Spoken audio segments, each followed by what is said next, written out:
You're listening to Mississippi Minutes, a podcast powered by the League of Women Voters Upper Mississippi River Region, where we talk about what's up in the watershed in 15 minutes or less.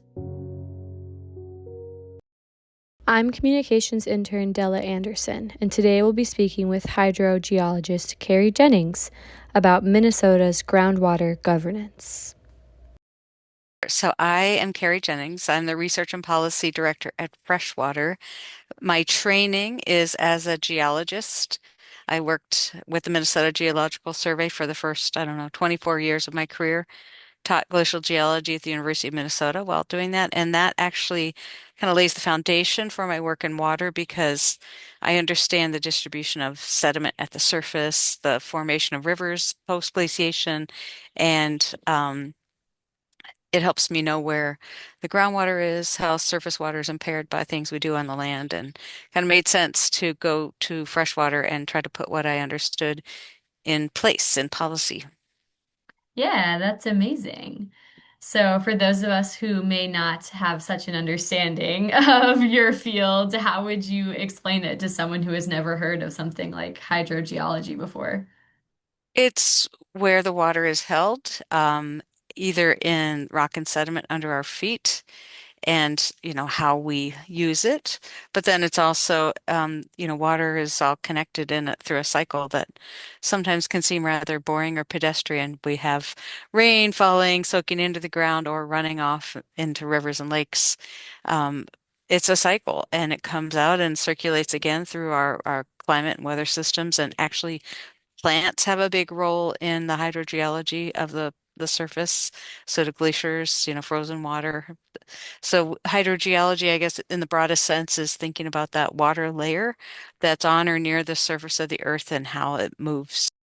When you think about all of these interconnected cycles in the context of the Upper Mississippi River region, is there any features that stand out to you, or feel free to narrow it down to Minnesota as well? Well, I've been thinking about our role in Minnesota as a headwater state. We have, it's not just the Mississippi, but we're the headwaters of two other major continental watersheds. We're the headwaters of the Great Lakes watershed, and we are the headwaters of the Red, which flows north. The water that falls on Minnesota primarily flows out of Minnesota, and I think that means we have kind of a responsibility for that water as it moves. Our downstream neighbors are getting our waste in a lot of cases, and we can be kind to them and clean it up. We also are in this u unique position of the Mississippi. It was pointed out to me on Friday. I was at a Friends of Pool 2, a Friday night kind of talk on the river, and we talked about how the Mississippi River is so unusual in the way it penetrates all the way into the interior of the United States. It makes it a major impact on the growth of the European settlers. Before that, the movement of indigenous communities across the continent. And it also has opened up, the heartland for commerce, moving our goods out.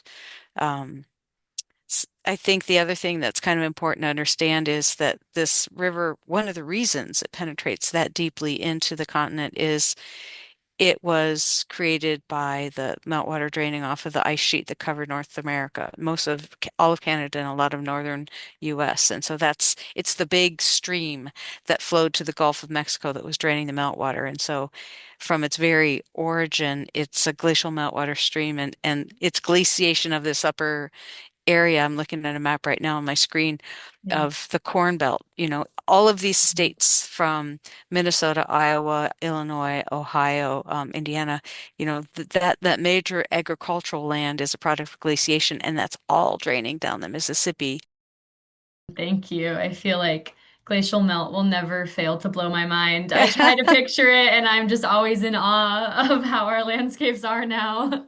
There was so much fresh water coming down from the melting of the glaciers into the Gulf of Mexico that you can see it in the shells that were forming in the Gulf at that time. It changed the composition of the water enough that it changed the way those shells recorded that water. And so we can see the exact pulse of meltwater coming into the Gulf. All right. Well, talking about all this water in the land of 10,000 lakes, we know that groundwater is really important to keep our lakes wet, to supply 75% of our drinking water, 90% of agricultural irrigation. And in Minnesota, outside of that, are there any other large water users that you know of currently that are seeking access to this supply of groundwater? Well, I think a lot of global water intensive industries are looking at the Midwest and kind of licking their chops and thinking, look, there's water there. We were, for another project we were doing, we were interviewing people about the importance of the Great Lakes, and they said, look at a map of the US, it's the first thing you notice. I mean, it's like, so the Great Lakes region in general, and then the Mississippi River watershed, people think excess water. So we will become increasingly more and more used for water intensive industry. But I think other industries that are looking, animal agriculture, that where you need to water a barn full of thousands of cows or chickens, whatever it is, hogs. And then, of course, cooling of the high-tech industries, the data centers. And I also have my eye on the production of sustainable aviation fuel, which sounds like, and green hydrogen, which sound like very positive things for climate, but they could be, if done wrong, they could be hugely negative impacts on water quantity and quality. So I think we need to understand the residence time of our water Mhm. and view the sustainable use through that lens. Like, is it replenished on a human time scale? Then maybe it's sustainable in use. If it's replenished on a human time scale, then it probably also has the things we put on the surface and in our bodies in it. So you have to think about if you're going to reuse, if you're going to use that youngish groundwater, um, then you might also have to treat it to be able to use it for what you want it for. But Mhm. that's probably the more sustainable approach to using groundwater. It's not it's not limitless, and it's like a bank account that you can overdraw. Yeah, that's a great metaphor. Are there any policy tools or scientific tools at Freshwater that you're exploring to ensure that we do have sustainable use of our groundwater as these industries come in? We're trying, and we Yeah. got in on the conversation early because we were doing something that seemed like a rather academic study for Mm, a few years with funding from the Joyce Foundation. They're a Chicago-based kind of policy initiative foundation, and they were an important player in the Great Lakes Compact, and they wanted us to look at the groundwater in the Great Lakes states and how much structure there was around governing the shared use of that. And whenever you start thinking about that, governing shared or common pool resources, it gets gnarly really fast because you really need to have conversations across political jurisdictions. Even if it's just city to city or tribe to state, you have to think about we're all here sharing the same water. And so we were the first few years just looking at any existing structure for groundwater governance, and there's very, very little. But governance means the legislation that creates law that then the state agencies enforce. So there's the legal part, there's the regulatory part, which is informed by the legal part. There's the science, which should be informing the regulatory and legal part, so you should understand where the water is. And then there's the stakeholder or society piece, where there's actually a voice of people who say what their priorities for water are. So we were just like humming, going along and interviewing people and having workshops, and then suddenly, whoop, data centers rises to the surface, and it's a clear case where people say, who's telling us how much water can be used? Have we agreed on whether or not we want to use it for this? And do we know how much is there? And those are all the questions of groundwater governance. So yeah. we're kind of in a broken place right now. And it was interesting at the end of the last workshop, everyone in the room really wanted the legislature to do something about this, Mhm. help all the cities. They're really not the level of government that can make these decisions. They're really complex. They need Yeah. some overarching guidance from the state. And the legislature did not. didn't manage to pass anything this last session that was helpful. They Mm, did in the first 2 years ago.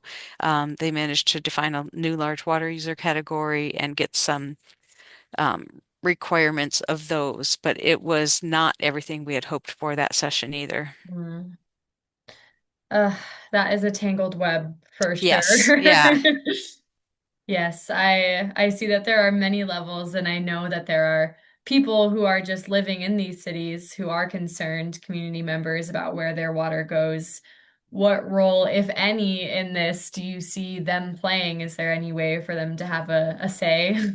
The people in the cities, Mm-hmm. and in some cases they're able to, the people who actually reside in the cities are being heard by their city councils. And so that's Mm-hmm. what we want to hear. All of the pushing back that the residents have done has, and showing up at the Capitol and writing letters to their legislators has resulted in, and forming informal coalitions, citizen-led coalitions. Um, they're getting organized. They're getting organized not just statewide, but nationally. I know that, Mm-hmm. they're talking to big people like Aaron Brockovich. And Ah! yeah, yeah. So it's just Mhm. like tools of the citizens are it, but on the other hand, I mean, it takes a really devoted person to dedicate 2 years of their lives and half of their retirement income and, Yeah. their sleep at night to Yeah. do this. And it feels like we need to make it a lot easier for Mm. people to figure out how to engage. The ideal process would be, and I know this is never going to happen, is that when it's time for your city to have its comprehensive plan evaluated every 10 years, everyone gets asked and everyone says what their priorities are and everyone talks about what they want to see the next 10 years look like. Yeah. Because that is the playbook the cities are using.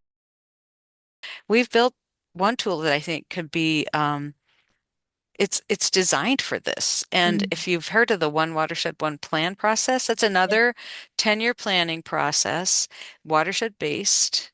And since you monitor watersheds, they're Huc 8 Yeah. watersheds. So the hydrologic unit classification 8, they're major watersheds like the Cannon, Yeah. So Yeah. that was 6 counties that had to come together and decide on what water bodies are their priorities because state funding as it flows through the Board of Water and Soil Resources is going to be delivered based on these agreed upon priorities. And those counties and have an agreement that's legally binding.